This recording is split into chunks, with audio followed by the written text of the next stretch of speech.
Hello everyone, this is SKorpIon, and if you didn't already see the discretion, you're about to see why in a moment.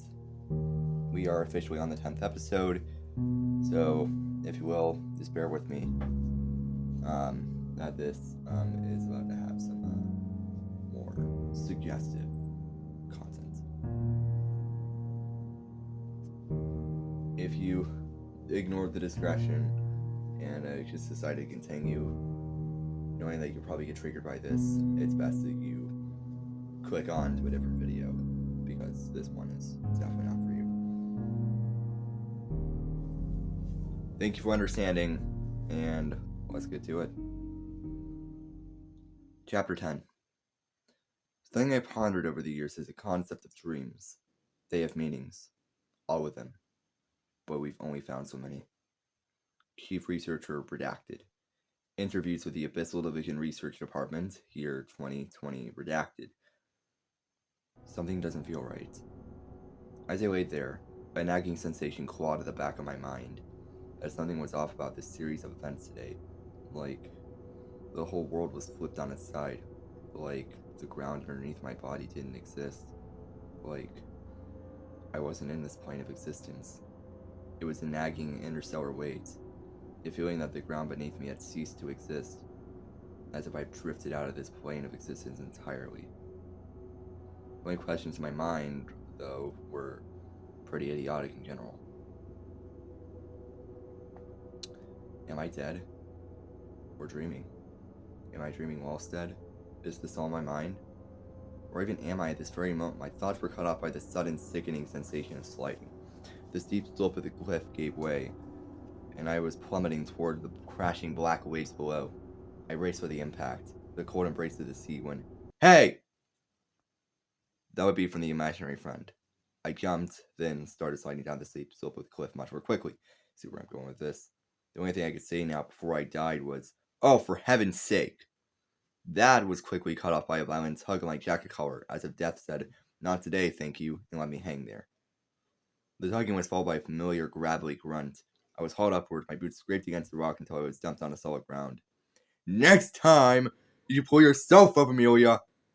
Sebastian snapped. He was hovering over me, 3 eyes narrowed in a look of pure clinical annoyance.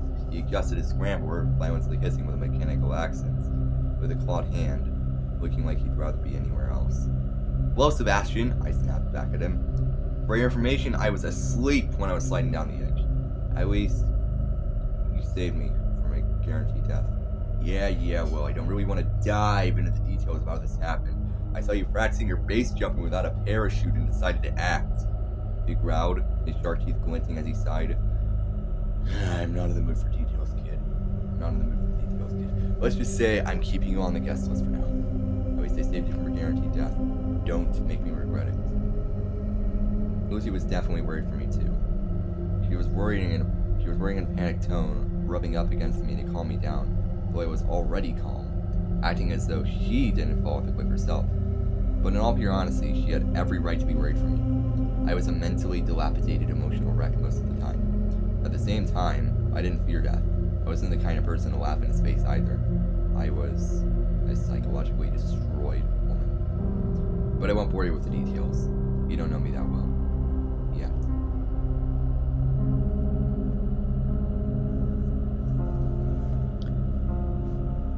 Sebastian helped me up while I was cradling Lucy in my arms.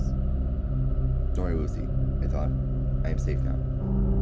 She, reading my mind, stopped rubbing profusely on my chest, as if she was previously relaxing my heart rate. But it worked.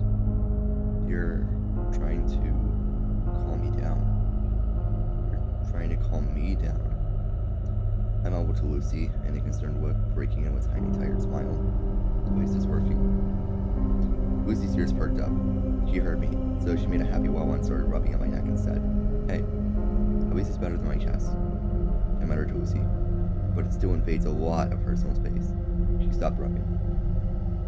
"Thank you kindly," I whispered in a motherly tone to Lucy as she made a monotone yawn. And just like that, she fell asleep, and I followed Sebastian back to the premises. It took 20 rough minutes to get back inside the HQ. By the time we did, Mr. Shaden and his guardsmen were out at the ground level of the eastern stairway. Looking up at us, elite guardsman redacted spoke coldly. Your weight. His gaze softened as it landed on the sleeping Lucy. We don't care if you're late, little Lucy.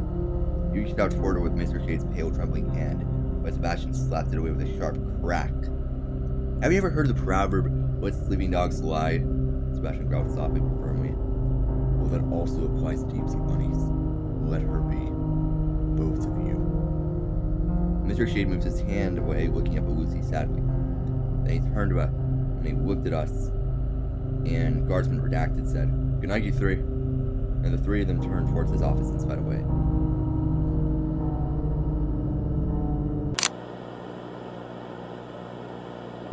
Well, I just found out that I can't edit this without having to change the page number for every single page because there's like 100. I think there's like 100 or so, if not more. So I'm just gonna keep going, ignoring the errors. Anyway. Well, looks like it's only you now, Sebastian announced, turning towards his living quarters. Buenas noches, Emily. Then he left. Then I heard a sound from the speakers indicating that HQ had a message. Attention all officials, HQ announced. Now is the time to vacate to your living quarters as we're about to shut down the loading sector's grid to preserve power. That means you, Acre-S, and Emily Shade. And the PA cut off. As the lights went out, leaving me in total darkness. How do I usually react to the power grid shutting down ever so suddenly? I just stand there, telling myself that everything's going to be okay and try to calm myself down. That is, until my schizophrenia kicks in. That's when I start to crack, mentally, under the pressure. First, 12 seconds after the power cuts off, that's when I hear whispers. Whispers in the dark, hollow corridors coming from everywhere, all saying, Help me, Emily, all my voice, telling me to come closer to the water like a siren song. Then, 34 seconds in, the voices get louder, the fear getting more audible as it goes, until I hear crying in the darkness. My own, though my cheeks were dry to begin with. 48 seconds in the corner of my vision, I start seeing things. Seeing strange figures in the dark, not like the crooked people though, as I start to lose my sense of direction. 1 minute and 12 seconds in, that's when I start walking towards the corridor leading to my bedroom, but to reach the sound of my own voice, of one voice. My own. 1 minute and 25 seconds in, at the point where I am standing in the bedroom doorframe, I start getting tunnel vision, all my senses heightening as if something is coming in my direction. Something wicked. 1 minute and 46 seconds in, my vision changes to black, slowly lining everything in a red tint. That's when one voice dominates all of the others, the voice of an unknown being, one of malice, one of death, the voice of something wicked, one that told me, something wicked this way comes. 2 minutes in, that's when I see something manifest in my view. The owner of said voices is coming closer and closer, someone in my head telling me to run.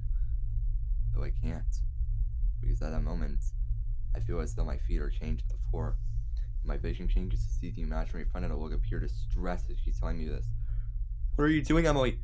Run! Run for your damned life!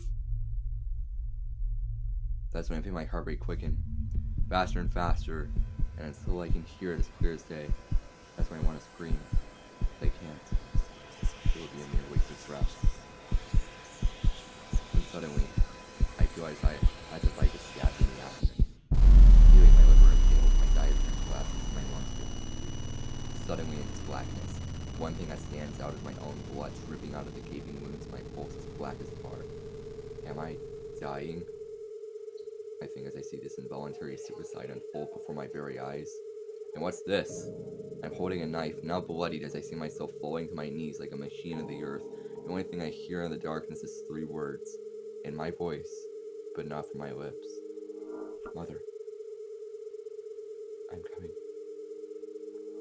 Then everything goes black. That's the only thing I can hear now is the last 2 beats of my dying heart. Lastly, a final exhale. Suddenly, the shock of my impaled diaphragm filled my lungs as I gasped for air. Laying on the floor of my bedroom like a fetus in the womb, I was so weak, even my heart hurt to make a single pulse. Even through this ever-repeating series of grim events, I'm still alive. because none of this was real, because this was merely a shadow of my life in a foremost playthrough. I felt ashamed that I was still alive, as I was slowly rubbing my hands together to feel if the black blood was still there. The only question I can ask now in the deafening silence of the dark is this: how am I still alive? The answer: I never died to begin with. This was just a mirage, and a brutal one. So as I lay there, every settle of the pipes, every hum of the emergency batteries, every growl of the emergency generator scared me, terrified me. Was that thing still there? I didn't want to know. I just whispered to myself, prayed to myself to bring at least a pint of comfort into my weakened body as I reached out my hand, stretched it out to touch the warm static of my counterpart, praying those 3 lines of that prestigious beginning canto, while the imaginary friend hums along with the meter of the beginning stanza. Mi ve pavore mi ves pavore, pavore livre, bifanci Sylvia mortal, for an live, very guys up. As I muttered that last line, the green glow of an overhead smoke detector caught my eye. It may not have been the luminous glow of soul, but it kept me grounded in the darkness of my bedroom. My staring and the presence of evil calling my heart to a quiet, steady beat. As I crawled onto my bed, I felt an abnormal feeling of weight take over my body as I sank into my mattress like a stone in water. The imaginary friend was at the side of my bed, reaching out her blood-red static tentacle to take mine. I took her tentacle, and the darkness engulfed me, along with my red partner in spirit. Then I felt a cold, scaly hand snag the knife from my warm hand. That's chapter 10. Thank you for reading this with me. If you managed to get through the triggers, I guess. But this one was a little bit hard to make because it's a lot to imagine how like Emily's schizophrenia would be. It's not really that simple, I don't think. Anyway, thank you for watching, reading, and or listening. Have a good night, and I will read with you guys tomorrow. See ya.